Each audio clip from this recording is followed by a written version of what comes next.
ირაკლი ღარიბაშვილი ციხეშია, ის სავარაუდოდ უკვე რუსთავის საპატიმროშია გადაყვანილი. ყოფილ პრემიერს 5 წლიანი პატიმრობა შეეფარდა, ამის გარდა მას მილიონი ლარის ჯარიმა აქვს გადასახდელი. ასევე ჩამოერთმევა დანაშაულებრივი საქმიანობის შედეგად მიღებული და მისი საცხოვრებელი სახლის ჩხრეკის დროს ამოღებული ფულადი თანხა. პროცესი თბილისის საქალაქო სასამართლოში ფარულად გაიმართა, ჟურნალისტების ხდომას არ დასწრებიან. პროცესის მიმდინარეობისას გავრცელდა განცხადება ოცნების პროკურატურის მხრიდან, რომლითაც გაირკვა, რომ ღარიბაშვილთან საპროცესო შეთანხმება გაფორმდა, რაც ნიშნავს, რომ ყოფილმა პრემიერმა აღიარა ჩადენილი დანაშაული. ღარიბაშვილის პროცესი 12 თებერვალს იყო დაგეგმილი, თუმცა სხდომის თარიღმა მოულოდნელად გადმოიწია. ყოფილ პრემიერს უკანონო შემოსავლის ლეგალიზაციას ედავებიან, რაც 9-დან 12 წლამდე პატიმრობას გულისხმობს. ის ამ დრომდე მილიონიანი გირაოს სანაცვლოდ იყო გათავისუფლებული. ნინი ბალანჩივაძემ მოისმინა ბრალდებისა და დაცვის მხარის განმარტებები. ნინი რა თქვეს მათ უფრო ვრცლად და დადასტურდა თუ არა, რომ ღარიბაშვილი ნამდვილად რუსთავის ციხეშია. სავარაუდოა ის, რომ ამ წუთებში მიმდინარეობს უკვე შესახლების პროცედურები რუსთავის ნომერ 12 პენიტენციურ დაწესებულებაში, სადაც ირაკლი ღარიბაშვილი უკვე მჟავდებული გადაიყვანეს თბილისის საქალაქო სასამართლოდან დაახლოებით 1 საათის წინ და ვიდრე გაგაცნობდეთ პოზიციებს, როგორც ადვოკატის, ასევე პროკურორის პოზიციებს, მანამდე გეტყვით, როგორ მიმდინარეობდა დღეს პროცესები მთელი დღის განმავლობაში. დილიდან არსებობდა ინფორმაცია ღარიბაშვილის შესაძლო დაკავებასთან დაკავშირებით. ამ ინფორმაციას ჩვენ ვამოწმებდით და ვაზუსტებდით, უბრალოდ ვცდილობდით, რომ დაგვეზუსტებინა მის ადვოკატებთან, სხვადასხვა უწყებებთან, მათ შორის ვამოწმებდით ინფორმაციას, როდის ჩაინიშნებოდა თბილისის საქალაქო სასამართლოში სხდომა ირაკლი ღარიბაშვილთან დაკავშირებით, თუმცა ადვოკატები ჩვენ სატელეფონო ზარებს არ პასუხობდნენ და მხოლოდ მას შემდგომ, რაც საქართველოს პროკურატურამ გამოაქვეყნა განცხადება საპროცესო შეთანხმებასთან დაკავშირებით, ამის შემდგომ დატოვა თბილისის საქალაქო სასამართლოს შენობა მისმა ადვოკატმა და გააკეთა მედიასთან განცხადება, რომ დახურულ კარს მიღმა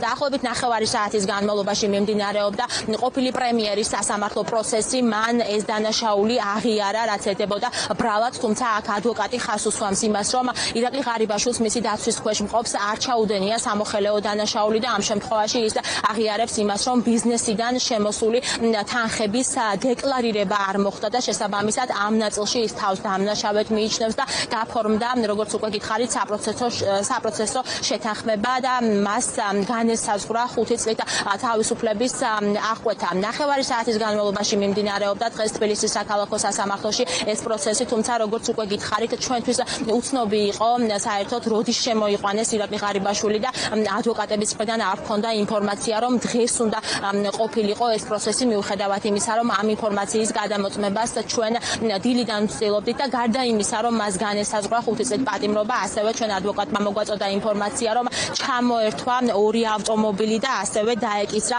1 მილიონი ლარის ოდენობის ჯარიმა და გამომდინარე იქედან, რომ ადვოკატი აპელირებს იმაზე, რომ ეს არ არის სამოხელეო დანაშაული, ის არც იმას გამორიცხავს, რომ სამომავლოდ მაგალითად დროზე ადრე გათავისუფლდეს ირაკლი ღარიბაშვილი, ამ შემთხვევაში ოცნების პრეზიდენტმა გამოიყენოს შეწყალების უფლება ორგზის პრემიერთან მიმართებით და საინტერესო არის ნამდვილად ამ მიმართულებით როგორ განვითარდება პროცესები, ასევე კითხვები არსებობს ძალიან ბევრი. შესაძლოა თუ არა გამოიკვეთოს დამნაშავედ ირაკლი ღარიბაშვილის სხვა სისხლის სამართლებრივ საქმეებთან დაკავშირებით, თუმცა ამ ეტაპზე როგორც ადვოკატი, ასევე პროკურორი ჩვენს მიერ დასმულ კითხვაზე პასუხობენ, რომ ამ ეტაპზე მსგავსი საკითხი დღის წესრიგში არ დგას. დარჩა ბრალი იმაში, რომ ხარხინან, ანუ ღვინის ინდუსტრიიდან შემოსული შემოსავლები არ დაუდეკლარირებია. შესაბამისად, ეს არის ის დანაშაული, რაშიც მან აღიარა ბრალია. მას საპროცესო შეთანხმებით განესაზღვრა სასჯელად 5 წელი რეალური სასჯელი, პლუს 1 მილიონი ლარი ჯარიმა, პლუს 2 მანქანის მოიხსენებათ ალბათ მანქანები ჩამორთმევა. და აქვე მინდა აღნიშნო, რომ ეს დანაშაული არავითარ შემთხვევაში არ არის სამოხელეო დანაშაული, თვითონ დანაშაულიც არის ფინანსურ ნაწილში და საფინანსო სფეროში მომხდარ დანაშაულთა კატეგორიას განეკუთვნება. პროცესზე მოსამართლემ კითხა, როგორც ყველა ბრალდებულს, ასე ვთქვათ, რომ აღიარებდა თუ არა მის მიმართ წარდგენილ ბრალს. რაზედაც ბატონმა ირაკლი მიპასუხა, რომ კი ბატონო აღიარებდა მის მიმართ წარდგენილ ბრალს. როგორც ყველა ბრალდებულს, მასაც აქვს თავისუფლებები უდოზე, ეგრეთ წოდებულ უდოზე, ანუ ვადაზე ადრე გათავისუფლებაზე, შეწყალებაზეც ანუ ყველაფერს. შესაძლოა ყველა შუმა შეიწყალოს. ყველაფერი შესაძლებელია.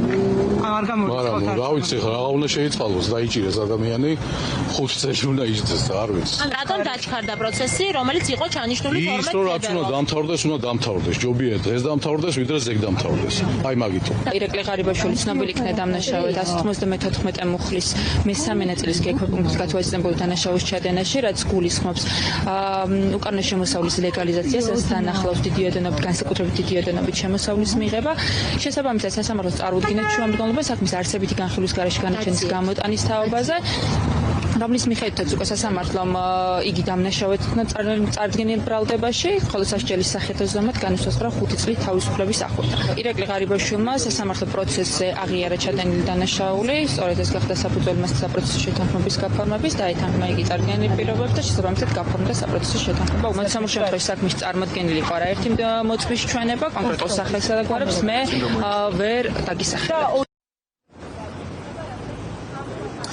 ირაკლი ღარიბაშვილი სავარაუდო დანაშაულებთან დაკავშირებით, იმასთან დაკავშირებით, რომ მაგალითად ის კეთილსინდისიერად არ ავსებდა დეკლარაციას, არსებობდა ძალიან ბევრი კითხვა მისი ოჯახის წევრების ბიზნეს საქმიანობებთან დაკავშირებით, მათ შორის ჩარტერულ რეისთან დაკავშირებით, ძალიან ბევრი კითხვა იყო აქამდე კრიტიკული მედიების წარმომადგენლების მხრიდან, თუმცა ამ კითხვებს ყოველთვის ოცნების პრემიერი, ყოფილი პრემიერი და მსჯავრდებული პასუხობდა თავდასხმებით და ამბობდა იმას, რომ მსგავს ფაქტებს მისი მხრიდან ადგილი არ ქონია, თუმცა ახლა უკვე დადასტურდა ის, რომ მან აღიარა დანაშაული, რაც გულისხმობს დიდი ოდენობით უკანონო თანხის ლეგალიზაციას და საპროცესო შეთანხმებით, როგორც უკვე გითხარით, მას მიესაჯა 5 წელი, რაც შეეხება ოპოზიციონერები, კორუფციის მკვლევრები, თითოეული მათგანი თანხდება იმაზე, რომ წლების განმავლობაში სწორედ კორუფციაზე დგას ბიძინა ივანიშვილის რეჟიმი, ამას ადასტურებს არაერთი გამოძიება, არაერთი ფაქტი, მათ შორის ჟურნალისტური გამოძიება ირაკლი ღარიბაშვილთან დაკავშირებით, რასაც წლების განმავლობაში ის უარყოფდა და ამბობენ იმას, რომ ახლა ეს არის უბრალოდ ბიძინა ივანიშვილის შურისძიება კონკრეტული კლანის მისამართით, ვინაიდან მან წლების განმავლობაში ძალიან კარგად იცოდა, რას საქმიანობდა მისივე ორგზის პრემიერი ირაკლი ღარიბაშვილი. არანაირი პოლიტიკური პასუხისმგებლობა ფორმალურადაც კი არ აქვს აღებული იმ პოლიტიკურ გუნდს, რომლებიც დაშუკრავდნენ, როდესაც ჩვენ ოპოზიცია და ლელოძლიერი საქართველოს საუბრობდით სავარაუდო კორუფციულ ფაქტებზე, გვეუბნებოდნენ, რომ ჩვენ ვიყავით მატყუარები და სიცრუის გამავრცელებლები და ეს ადამიანები, რომლებმაც განამწესეს აირჩიეს პარლამენტში, ეს ადამიანები უმაღლეს თანამდებობებზე, სად არის მათი პოლიტიკური პასუხისმგებლობის საკითხი, ან ელემენტარულად სად არის მათი ბოდიში, ეს თავარი აქ რა არის. ეს ადამიანები არანაირ კორუფციას არ ებრძვიან, ეს არის ბრძოლა ერთმანეთის წინააღმდეგ კორუფციის სახელით. ბიძინა ივანიშვილის არჩევანი იყო ირაკლი ღარიბაშვილი 13 წლის განმავლობაში.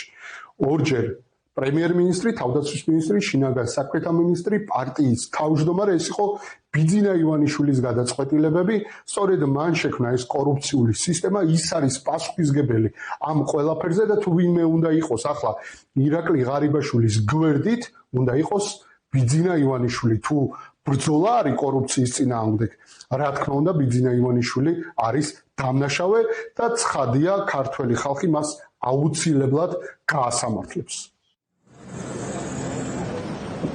დღეს თბილისის საქალაქო სასამართლოს ეზოში ირაკლი ღარიბაშვილი შეიყვანეს მანქანით, ისე რომ მედიამ ვერ დავაფიქსირეთ ის წინასხდომისგან განსხვავებით, როდესაც არსებობდა ვიდეო კადრები თუ როგორ შევიდა ის თბილისის საქალაქო სასამართლოში და ასევე რამდენიმე წუთის წინ ფორმულამ დააფიქსირა მისი ავტომანქანები, უბრალოდ დაცვის ავტომანქანები, რომლებმაც უკვე დატოვეს თბილისის საქალაქო სასამართლოს ეზოს ტერიტორია და მე ასევე მაყურებელს შევახსენებ იმას, როგორ გრძელდებოდა, როგორ ვითარდებოდა პროცესები იქამდე, ვიდრე საქმე მივიდოდა ყოფილი პრემიერის დაკავებამდე 17 ოქტომბერს პროკურატურისგან მოვისმინეთ ჩვენ ბრიფინგი, რომ გაიჩხრიკა ყოფილი მაღალჩინოსნების, ქართული ოცნების ყოფილი მაღალჩინოსნების სახლები და მათთან დაკავშირებული პირების სახლები ამოიღეს ოქროს ზოდები მილიონობით დოლარი, მათ შორის 7 მილიონი დოლარი სწორედ ირაკლი ღარიბაშვილის სახლიდან. დღეს კი უკვე მას შემდგომ რაც გაიმართა თბილისის საქალაქო სასამართლოში ერთი პროცესი და აღკვეთის სახით მას გირაო შეეფარა შეეფარდა. დღეს უკვე